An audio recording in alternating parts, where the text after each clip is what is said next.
Hi, and thanks for logging on to the Daily DVAR Halacha. And here's a brand new halacha for you, and it is for Thursday, the 30th day of October. Here we go. Today's halacha is about Hagala, and Hagala, in its most simple explanation, is when you have something like a fork, let's say that's treif, and you dip it properly. You have to know how to do this. You can't just assume that you're an expert just because you heard it here.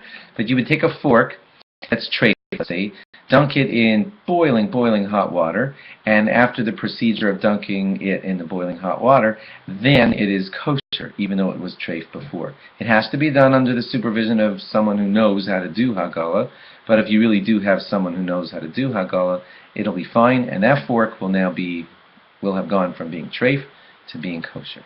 Okay, now that you know that law, still get someone to help you do it if you're doing that, but here comes the important question. What if I have an entire set of forks, cutlery, that's stainless steel, and it's all fleischiks, and I want to swap it over into being milchiks? And gee, if it could go from treif to kosher, then it could probably go from fleischiks to milchiks, or vice versa, and the halacha, don't tune out, because I'm going to say yes, the halacha is that Hagala could affect that, and it could make your cutlery go from milchiks to fleischiks, or vice versa. But according to Ashkenaz custom, we try not to do that willy-nilly all the time, because the rabbis felt if they would allow that, people would just do this way too much and never buy two sets of dishes and just try to do Hagala every single day. And they didn't want that because mess-ups could happen, and it's something that they didn't want us to rely on all the time. So don't go using this trick all the time just to swap your cutlery back and forth from fleischiks to milchiks, etc. But under certain exceptions that we're about to list, you are allowed to do this. So if you want to swap something from milchiks to fleischiks or vice versa, under these exceptional situations, it's allowed.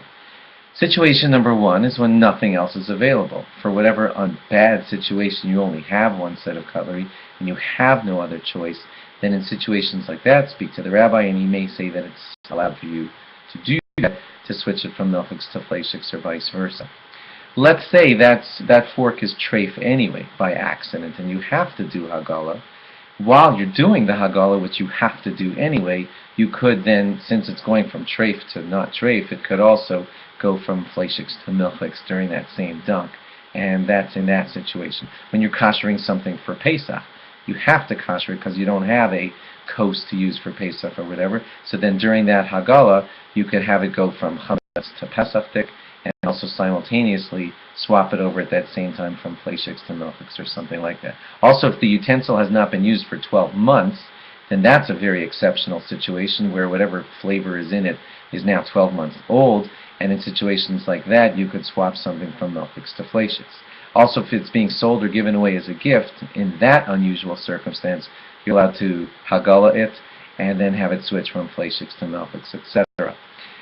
If you're going to switch it from fleischiks to parav, then that's also a lenient situation, and you're allowed to have Hagala do that, even if later, at some point, you may have it go from parav on to the next thing, so it went from fleischiks to Hagala into parav, and then later Hagala from parav into milchiks.